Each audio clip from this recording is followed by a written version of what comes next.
أعوذ بالله من الشيطان الرجيم. بسم الله الرحمن الرحيم.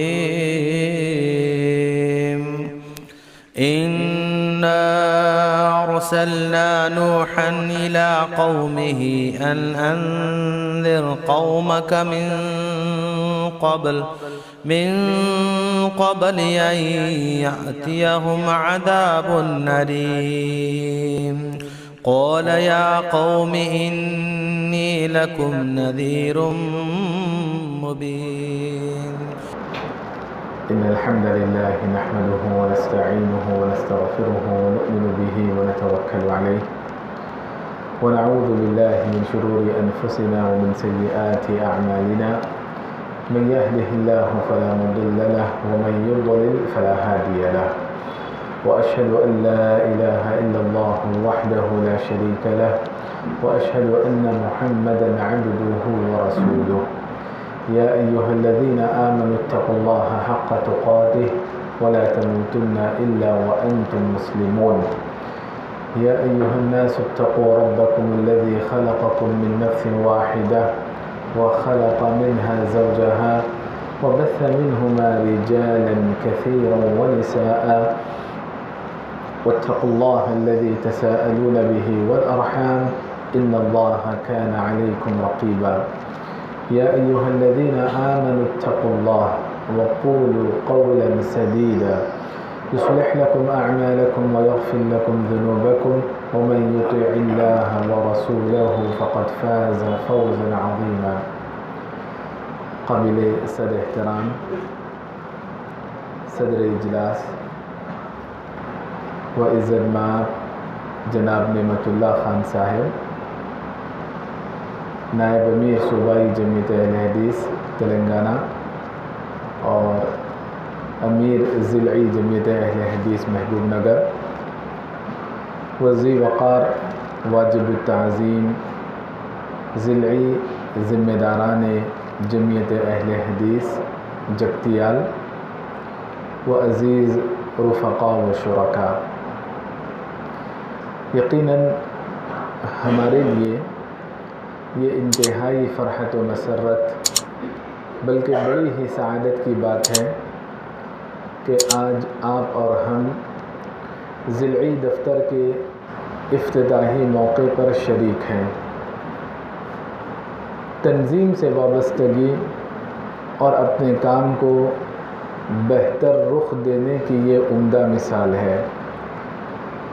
ہم تمام جانتے ہیں کہ یہ ضلعی جمعیت کوئی قدیم جمعیت نہیں، نئی ضلعی جمعیت ہے جو ہمارے بزرگ کی سرپرستی میں بحسن خوبی مختلف شکلوں میں خدمات انجام دے رہی ہے، اور آج الحمدللہ دیگر اضلاع کے لیے جہاں پر اب تک دفتری نظام بحال نہیں ہو سکا، ان کے لیے ایک عمدہ مثال قائم کی گئی کہ ضلعی دفتر ہونا چاہیے، بلکہ ہماری کوشش یہ رہتی ہے کہ مقامی دفاتر بھی ہو، مقامی جمعیتوں کے دفتر ہوں اور وہاں پر مقامی احباب جمع ہوں، علمی مذاکرہ کریں، تنظیمی گفتگو کریں، رائے مشورہ ہو، جو بھی اپنی تعلیمی، تنظیمی، جماعتی اور رفاہی خدمات ہو سکتی ہیں وہ اس جگہ سے انجام دی جائے۔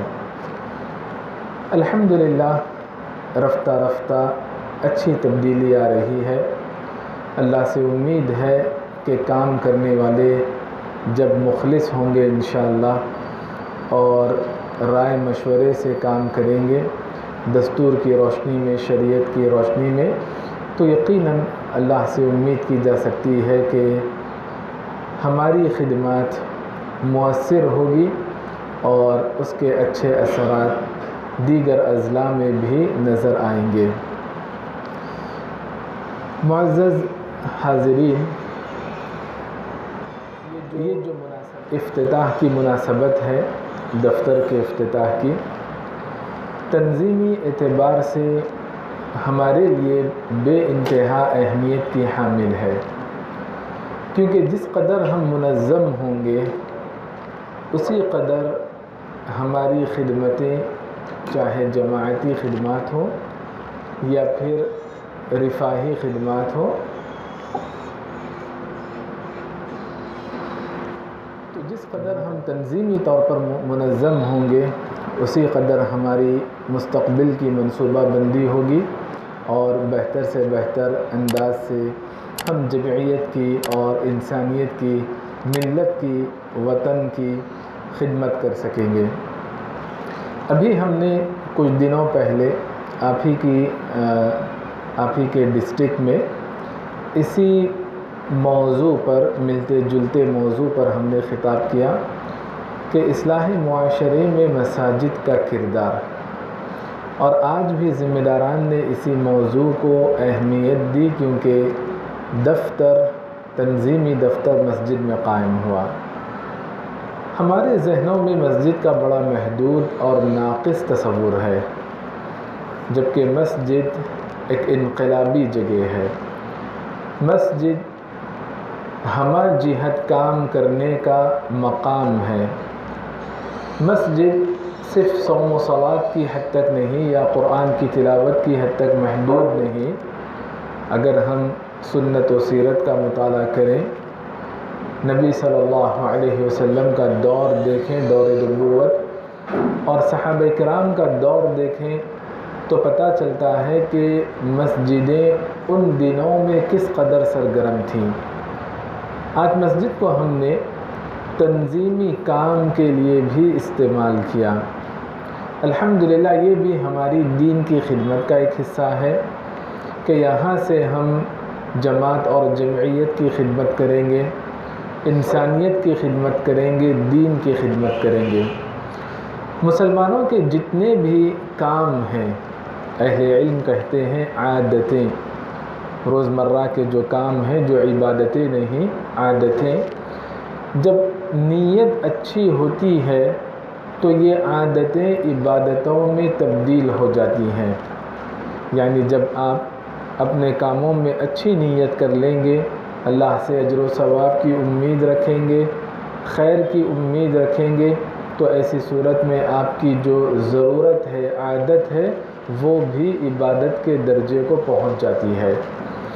نبی صلی اللہ علیہ وسلم کے دور سے، بلکہ اسلامی نقطہ نظر سے دیکھا جائے تو مسجدیں اسلامی شعائر کی حیثیت رکھتی ہیں۔ شعائر اسلام یعنی ایسی چیزیں جنہیں دیکھ کر یہ شعور ہو، یہ احساس ہو کہ یہاں اسلام زندہ ہے، یہاں مسلمان ہیں، یہاں کلمہ گو افراد ہیں، اسلام کا نام لینے والے، اسلام کی تبلیغ کرنے والے، اسلام پر عمل کرنے والے افراد ہیں۔ تو شعائر اسلام، مساجد کا وجود ہی شعائر اسلام ہے۔ نبی صلی اللہ علیہ وسلم اپنے سارے کام مسجد سے جوڑ کر رکھا کرتے۔ مثال کے طور پر دوسرے ملک سے جب بڑے بڑے وفود آیا کرتے تو نبی صلی اللہ علیہ وسلم مسجد میں ان کا استقبال کرتے تھے، مسجد کو اہمیت دیتے اور ان کی تکریم بھی، ان کا استقبال بھی مسجد میں کیا کرتے۔ نبی صلی اللہ علیہ وسلم بیماروں کے لیے مسجد میں خیمہ نصب کر کے رکھتے، ان کی تیمارداری کرنے کا دوسروں کو موقع ملتا، اجر کمانے کا موقع ملتا۔ جو غریب بیمار ہے، بے سہارا ہے، مسجد میں ان کے لیے رہائش کا موقع ملتا۔ نبی صلی اللہ علیہ وسلم قیدیوں کو کبھی مسجد کے ستون سے باندھ کر رکھتے تاکہ انہیں اسلام کو قریب سے دیکھنے اور سمجھنے کا موقع ملے، اور اس کا فائدہ ہوتا کہ وہ لوگ دل سے اسلام کو قبول کر لیا کرتے تھے۔ نبی صلی اللہ علیہ وسلم خواتین کو مسجد سے جوڑ کر رکھا کرتے۔ نبی صلی اللہ علیہ وسلم چھوٹے چھوٹے بچوں کو مسجد سے جوڑ کر رکھا کرتے، کیونکہ مسجد کا اصلاح میں بڑا کردار ہے، اصلاح نفس میں کردار ہے، اصلاح معاشرے میں بڑا کردار ہے، عقائد و ایمانیات کی اصلاح میں بڑا کردار ہے، عبادات و معاملات کی اصلاح میں بڑا کردار ہے، دین پر استقامت اختیار کرنے میں مسجد کا بڑا کردار ہے۔ اسی لیے نبی صلی اللہ علیہ وسلم کی کوشش ہوتی کہ خود بھی مسجد سے وابستہ رہیں، اپنے کمروں کو بھی، امہات المؤمنین کے حجروں کو بھی نبی صلی اللہ علیہ وسلم نے مسجد سے بالکل متصف رکھا۔ دین و ایمان کی حفاظت کے لیے، اپنی نسلوں کو ایمان پر قائم رکھنے کے لیے، استقامت عطا کرنے کے لیے یقین جانیں مساجد کا ہونا بہت ضروری ہے، تعمیر کرنا ضروری ہے، تعمیر کردہ مساجد کو آباد رکھنا بہت ضروری ہے۔ آسمانوں اور زمین کی ہر چیز اللہ کے اختیار میں ہے، سب چیزوں کا مالک اللہ تبارک و تعالی ہے، لیکن اللہ تعالیٰ نے خاص طور پر مساجد کی نسبت اپنی جانب کی اہمیت اجاگر کرنے کے لیے اور فرمایا وَأَنَّ الْمَسَاجِدَ لِلَّهِ فَلَا تَدْعُوا مَعَ اللَّهِ أَحَدًا، مسجدیں اللہ کے لیے ہیں یا اعضائے سجود اللہ کے لیے ہیں، لہٰذا اللہ کے ساتھ کسی کو شریک نہیں ٹھہرانا چاہیے۔ قرآن مجید کے مطالعے سے ہمیں یہ بات بھی معلوم ہوتی ہے کہ اللہ تبارک و تعالیٰ نے مساجد کے خدمت گزاران کے ایمان کی بشارت سنائی ہے، ضمانت دی ہے کہ وہ مومن ہے۔ انما یعمر مساجد اللہ من آمن باللہ والیوم الآخر واقام الصلاة وآت الزکاة ولم یخش الا اللہ فعسى اولئک ان یکونوا من المہتدین۔ محض اللہ کے گھروں کو، مسجدوں کو وہی لوگ آباد رکھتے ہیں من آمن باللہ والیوم الآخر، جس کا اللہ اور آخرت کے دن پر ایمان ہے۔ ایمان درست ہونا، ایمان مضبوط ہونا، ایمان کی نعمت رہنا، ایمان کی دولت رہنا، ایمان کی طاقت رہنا بہت ضروری ہے۔ ایمان کی طاقت سے بہت سارے کام آگے بڑھتے ہیں۔ تو سب سے پہلے اللہ نے ایمان کی ضمانت دی کہ مسجد کے خدمت گزاران اللہ کے مومن بندے ہیں جن کا اللہ اور آخرت کے دن پر ایمان ہے۔ ایمانیات کے بعد عبادات کا اللہ نے تذکرہ کیا، وَأَقَامَ الصَّلَاةَ وَآتَ الزَّكَاةَ، نماز بھی قائم کی، زکوٰۃ بھی انہوں نے ادا کیا۔ نماز قائم کرنا بدنی عبادت ہے، زکوٰۃ کا ادا کرنا مالی عبادات ہے، لہٰذا ہر طرح کی عبادت انہوں نے انجام دی۔ صرف ایمانیات میں مضبوط نہیں رہے بلکہ عبادات میں بھی عملی طور پر وہ کامل انداز سے ثابت ہوتے گئے۔ اقام الصلاۃ وآت الزکاۃ، بدنی عبادت، مالی عبادت۔ اقام الصلاۃ حقوق اللہ، وآت الزکاۃ حقوق العباد۔ حقوق اللہ اور حقوق العباد میں بھی ان کا توازن برقرار رہتا ہے، یعنی اللہ کے ایسے بندے ہی مسجد سے وابستہ رہتے ہیں جن کا عقیدہ اور ایمان درست ہے، جن کی عبادتیں درست ہے، جن کے معاملات درست ہے۔ اللہ تبارک و تعالی توفیق بھی عطا کرتا ہے، برکت عطا کرتا ہے، استقامت عطا کرتا ہے۔ دوسری اہم ترین بات اللہ نے یہ بتائی وَلَمْ يَخْشَ إِلَّا اللَّهِ، مسجد کو آباد رکھنا، مسجد کی تعمیر کرنا انہی کے نصیبے میں یہ بات آتی ہے جو صرف اللہ سے ڈرتے ہیں۔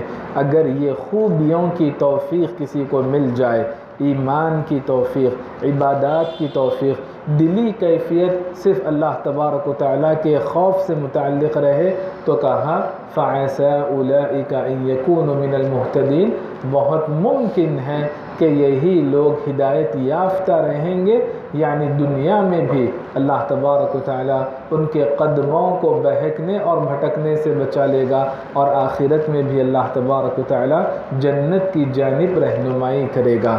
لہٰذا مسجد سے وابستہ رہنے سے یہاں عقائد بھی درست ہوئے، عقائد کی اصلاح بھی ہوئی، عبادات کے عادی بنے اور معاملات حقوق اللہ اور حقوق العباد ادا کرنے والے بنے۔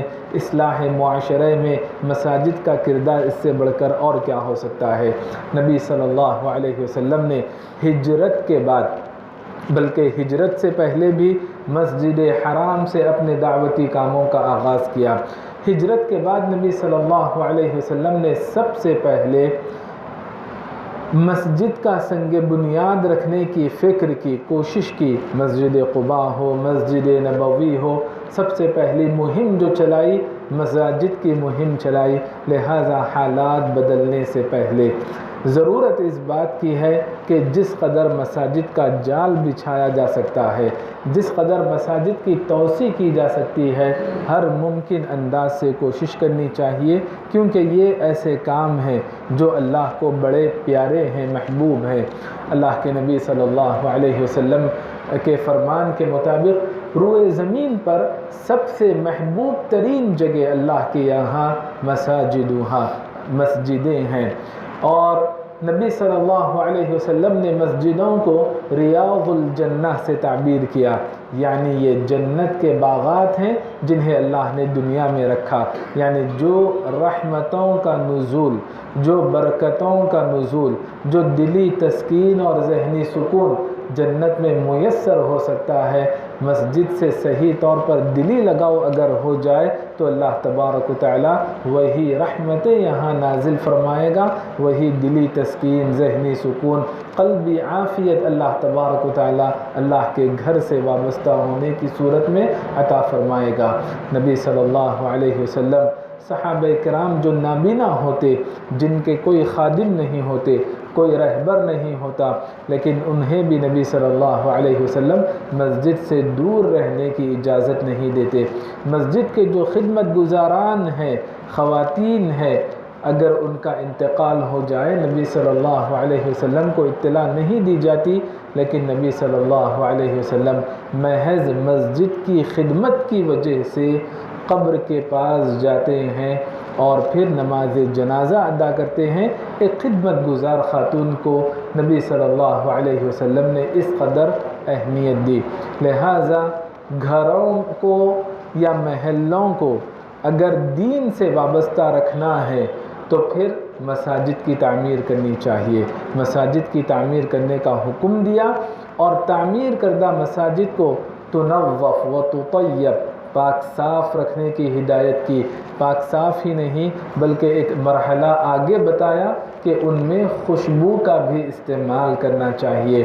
لہٰذا مسجدیں ایسے اعمال ہیں مسجد کے خدمت گزاران کے لیے مرنے کے بعد بھی جن کا صلہ انشاءاللہ ملتا رہے گا، اور جو اخلاص و للہیت کی بنا پر، تقوی اور طہارت کی بنا پر مسجدیں قائم کی جاتی ہیں، تو صرف معاشرے کی اصلاح نہیں ہوگی بلکہ ہماری آخرت بھی سنور جائیں گی۔ اللہ تبارک و تعالی جنت میں ایک عالی شان محل کی بشارت دیتا ہے ان افراد کے لیے جو مسجدوں کو آباد رکھتے ہیں، مسجدوں کی تعمیر کرتے ہیں، حتیٰ کہ مسجدوں کی توسیع کرنے والوں کے لیے بھی نبی صلی اللہ علیہ وسلم کے فرامین کے مطابق یہی بشارت ہمیں ملتی ہے۔ اصلاح معاشرے میں مساجد کا بڑا کردار ہے۔ امن کا قیام مساجد کے ذریعے ممکن ہے۔ ہمارا مذہب دین اسلام ہے جو امن کا مذہب ہے۔ اللہ تبارک و تعالیٰ کے اسماء حسنہ اور صفات علیہ میں السلام المؤمن، یعنی وہ رب جو سلامتی والا ہے، وہ رب جو امن دینے والا ہے، بے خوف کرنے والا ہے، المؤمن وآمنہم من خوف۔ نبی صلی اللہ علیہ وسلم رحمت للعالمین ہے۔ یہی رحمت للعالمین نے مساجد کے حوالے سے فرمایا، اذا رأیتم مسجدا، جب تم کوئی مسجد دیکھو، میدان جنگ کے لیے یا جنگ کی مہم کے لیے نبی صلی اللہ علیہ وسلم نے روانہ کیا، لیکن نصیحت کی کہ اگر کوئی مسجد تمہیں دکھائی دے، او سمعتم مؤذنا، اگر تمہیں اذان کی آواز سنائی دے، فلا تقتلوا احدا، وہاں پر جنگ نہیں ہوگی، قتل و غارت گری نہیں ہوگی، لہٰذا خون خرابے سے بچنا ہوگا، لڑائی جھگڑے سے بچنا ہوگا۔ یہ مسجدیں امن کی جگہ ہیں۔ مسجدیں عام ہو یا کعبۃ اللہ ہو، من دخلہ کان آمنا، جو کوئی وہاں چلا جائے اللہ کی جانب سے اسے امن مل جاتا ہے۔ لہٰذا مساجد کا امن و امان کی برقراری میں، امن و امان کو فروغ دینے میں بہت بڑا کردار ہے۔ جہاں مسجدیں ہیں وہاں امن اور سلامتی رہتی ہے، اور جہاں مسجدیں نہ ہوں تو بہت ممکن ہے کہ وہاں پر امن و امان متاثر ہو جائے، اور چونکہ مساجد نہ ہونے کی وجہ سے دین کا علم نہیں ہوگا، اور جہاں دین کا علم نہیں ہوگا وہاں بہت ساری آزمائشوں کا معاشرے کو سامنا کرنا پڑ سکتا ہے۔ نبی صلی اللہ علیہ وسلم نے مسجدوں کو بڑی اہمیت دی، عملی طور پر اہمیت دی۔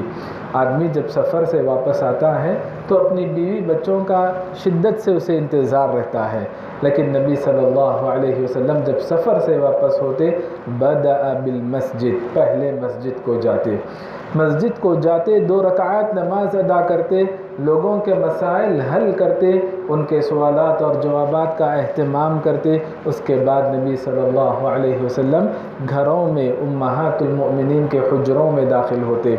نبی صلی اللہ علیہ وسلم کی طرح صحابہ کرام کی بھی مسجد سے غیر معمولی محبت رہی، انسیت رہی، اپنائیت رہی، ان کا گہرا تعلق رہا۔ صحابہ کرام مسجد میں کھایا کرتے تھے، صحابہ کرام مسجد میں آرام کیا کرتے تھے، صحابہ کرام نکاح سے پہلے مسجد ہی کو اپنا گھر تصور کیا کرتے۔ صحابہ کرام جب پریشان ہوتے تو مسجد میں آ جاتے، بے وقت، نماز کا کوئی وقت نہیں، لیکن نبی صلی اللہ علیہ وسلم نے دریافت کیا ابو امامہ رضی اللہ عنہ سے کہ نماز کا تو وقت نہیں لیکن تم کیوں ہو مسجد میں؟ تو نبی صلی اللہ علیہ وسلم نے فرمایا، صحابی نے کہا ابو امامہ رضی اللہ عنہ نے، ہموم لزمتنی ودیون یا رسول اللہ، اے اللہ کے نبی غموں سے پریشان ہوں، فکریں لاحق ہیں اور قرضوں کا بوجھ مجھ پر ہے، اسی لیے میں مسجد کی جانب سکون کی تلاش میں آیا ہوں۔ علی رضی اللہ عنہ اور ان کی اہلیہ کے درمیان انبن ہوئی، بحث تکرار ہوئی، علی رضی اللہ عنہ کو تلاش کیا گیا، علی رضی اللہ عنہ مسجد میں پائے گئے۔ دیکھیں مسجد سے وابستہ رہنے سے کتنی خیر و برکت ہوتی ہے۔ جو لوگ مسجد سے وابستہ نہیں رہتے ہیں وہ ایسی نازک گھڑی میں گناہ کا اقدام کرتے ہیں، خودکشی کر لیتے ہیں، یا پھر گناہوں کی جانب آگے بڑھ جاتے ہیں، نشہ آور چیزوں کا استعمال کر کے اپنا دل بہلانا چاہتے ہیں۔ لیکن صحابہ کرام جب پریشان ہوتے، کسی بھی معاملے میں، گھریلو معاملات ہو، خارجی مسائل ہو، پریشانی کے عالم میں خود نبی صلی اللہ علیہ وسلم جب پریشان کن معاملات درپیش ہوتا فزعا الی الصلاۃ، نماز کی جانب آتے، مائل ہوتے، لپک جاتے، مسجد سے گہرا تعلق رکھتے۔ تقوی شعار معاشرہ اگر بنانا ہے، جنت نظیر معاشرہ بنانا ہے، ہر لحاظ سے معاشرے کی اصلاح کرنی ہے تو مسجد سے معاشرے کو جوڑ کر رکھنا ہوگا۔ نبی صلی اللہ علیہ وسلم نے فرمایا المسجد بیت کل تقی، کہ ہر پرہیزگار کا گھر مسجد ہے۔ المسجد بیت کل تقی، جب کبھی لوگ مسجد میں جمع ہوتے ہیں بالخصوص قرآن کی تلاوت کے لیے، سیکھتے اور سکھاتے ہیں، رحمتوں کا نزول ہوتا ہے، سکینتوں کا نزول ہوتا ہے، اور پھر رحمت کے فرشتے اپنے پروں میں انہیں لے لیتے ہیں۔ اللہ تبارک و تعالیٰ ان کا تذکرہ ملأ اعلیٰ میں، عالم بالا میں فرماتا ہے۔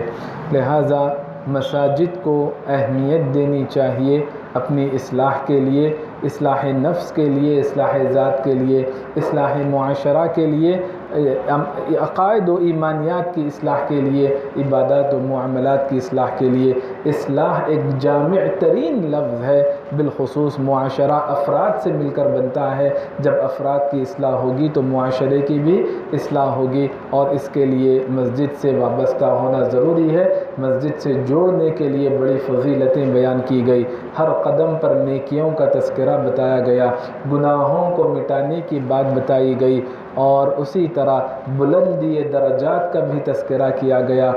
کثرت سے درجات بلند ہونے کی وجہ یہی بتائی، کثرت الخطا الی المساجد، جس قدر کثرت سے مسجد سے وابستہ رہیں گے، اللہ تبارک و تعالی درجات کو بلند فرمائے گا۔ مسجد کی جانب آتے وقت اگر قدم غبار آلود ہوتے ہیں، ایسے قدموں کو اللہ تبارک و تعالی جہنم کی آگ میں جلنے سے بچا لے گا۔ گھر میں وضو کر کے جب مسجد کی جانب آتے ہیں تو اللہ کے مہمان ہو جاتے ہیں، اور اللہ اپنے مہمان کو دنیا میں کبھی رسوا نہیں کرتا، اس کی تکریم، اس کی عزت افزائی اللہ تبارک و تعالیٰ اپنے اوپر لازم کر لیتا ہے۔ رات کے اندھیرے میں مسجد کی جانب آنے والوں کے لیے قیامت کے دن مکمل نور کی بشارت سنائی گئی، بلکہ گھر سے وضو کر کے با جماعت فرض نماز ادا کرنے کے لیے جب آتے ہیں، با جماعت فرض نماز ادا کرنے کے لیے آتے ہیں تو نبی صلی اللہ علیہ وسلم نے فرمایا کہ مکمل حج کرنے کا اجر ملتا ہے۔ مسجد میں حصول علم کے لیے آتے ہیں تب بھی مکمل حج کرنے کا اجر ملتا ہے۔ اتنی بڑی بڑی فضیلتیں مسجد سے افراد کو، خواتین کو، مرد حضرات کو، بچوں کو، معاشرے کو مسجد سے جوڑ کر رکھنے کے لیے بیان کی گئی، کیونکہ جب تک مسجد سے معاشرہ وابستہ رہے گا، خیر اور عافیت کے ساتھ رہے گا، اس کی اصلاح ہوتی رہے گی۔ جب مسجد سے تعلق ٹوٹے گا تو وہاں سے ہر طرح کا بگاڑ آ جائے گا، ایمان متاثر ہو جائے گا، کردار متاثر ہو جائے گا، عبادتیں اور معاملات متاثر ہو جائیں گے۔ مسجد سے وابستہ رہیں، مسجد کے لیے دھڑکنے والا دل اپنے سینے میں رکھیں، کیونکہ جب یہ کیفیت پیدا ہوگی تو قیامت کے دن عرش کا سایہ اللہ تبارک و تعالیٰ نصیب کرے گا، جس دن اللہ کے عرش کے سائے کے علاوہ کوئی اور سایہ نہیں ہوگا۔ مسجد سے وابستہ افراد مسجد کے خدمت گزاران اصلاح کی نیت سے ہو، اجر کمانے کی نیت سے ہو، ان تمام کے لیے یہ فضیلت بیان کی گئی ہے، ان تمام کے لیے یہ فضیلت بیان کی گئی ہے کہ صبح کے وقت جب مسجد سے وابستہ ہوتے ہیں تو اللہ تبارک و تعالیٰ صبح کے وقت ہو یا شام کے وقت ہو، اللہ تبارک و تعالیٰ جنت میں ان کے لیے مہمانی تیار کرتا ہے، اور اللہ تبارک و تعالیٰ ایسے خوش ہوتا ہے جیسے انسان اپنے بھٹکے ہوئے رشتہ دار کے گھر واپس آنے پر اسے خوشی ہوتی ہے۔ اللہ تبارک و تعالیٰ کو مسجد سے وابستہ افراد کے لیے خوشی ہوتی ہے، ان سے خوشی ہوتی ہے۔ نبی صلی اللہ علیہ وسلم کے فرامین کے مطابق مسجد کے فکر مند افراد، مسجد کے تعلق سے فکر مند افراد کے لیے فرشتے دعائیں کرتے رہتے ہیں۔ عبادت سے فارغ ہونے کے بعد، نماز کے بعد اذکار کے لیے بیٹھے رہنے والوں کے لیے رحمتوں اور مغفرتوں کی فرشتے دعائیں کرتے رہتے ہیں، فرشتے دوست ہو جاتے ہیں مسجد کے خدمت گزاران کے لیے۔ انسانوں کی مدد کے لیے فرشتے آ جاتے ہیں جو مسجد سے وابستہ رہتے ہیں، بیمار ہو تو فرشتے ان کی عیادت کے لیے آتے ہیں۔ لہٰذا اللہ کی یہ ساری مخلوق، بالخصوص فرشتے جو نورانی مخلوق ہے، وہ اللہ کے حضور مسجد سے وابستگان اور مسجد کے خدمت گزاران کے لیے دعائیں کرتی رہتی ہیں، اور اللہ کی خاص عنایت ان پر رہتی ہے۔ میں اس موقع پر دوبارہ ضلعی ذمہ داران کو مبارکباد دیتا ہوں اور اللہ کا شکر بجا لاتا ہوں کہ ہمارے تنظیمی معاملات میں الحمدللہ روز افزوں بہتری آ رہی ہے، اور اللہ سے امید ہے کہ یہ بہتر تبدیلی مزید آتی رہے گی، تحسینات کا سلسلہ جاری رہے گا۔ جن اضلاع میں ابھی دفاتر قائم نہیں ہیں، اللہ کرے کہ وہاں کا نظام بھی بہتر ہو، اور میں یہاں کے ضلعی ذمہ داران سے گزارش کروں گا کہ اپنی جتنی یونٹس ہیں، اکائیاں ہیں، مقامی جمعیتیں ہیں، ابتدائی جمعیتیں ہیں، وہاں بھی ایک دفتر قائم ہو۔ کسی کے گھر پر، دیوان خانے پر جمعیت، مقامی اور ابتدائی جمعیت کا دفتر قائم کیا جائے۔ اگر کسی کے گھر پر موقع نہ ہو، ایک ملگی کرائے سے لے اور وہاں پر دفتر قائم کریں، لیکن جمعیت کے وجود کا احساس ہونا چاہیے، ذمہ داران کا احساس ہونا چاہیے، اور جب ایک مقام تیار ہو جائے گا تو الحمدللہ اس چھت کے تلے بہت سارے کام ہو سکتے ہیں، تنظیمی کام ہو سکتے ہیں، دینی کام ہو سکتے ہیں۔ اللہ تبارک و تعالی ضلعی ذمہ داران کو مزید برکت عطا فرمائے، دنیا اور آخرت میں انہیں جزائے خیر عطا فرمائے، اور اس ضلعی جمعیت کو دیگر ضلعی جمعیات کے لیے بہتر اسوہ اور نمونہ بنائے۔ وجزاکم اللہ خیرا وبارک اللہ فیکم۔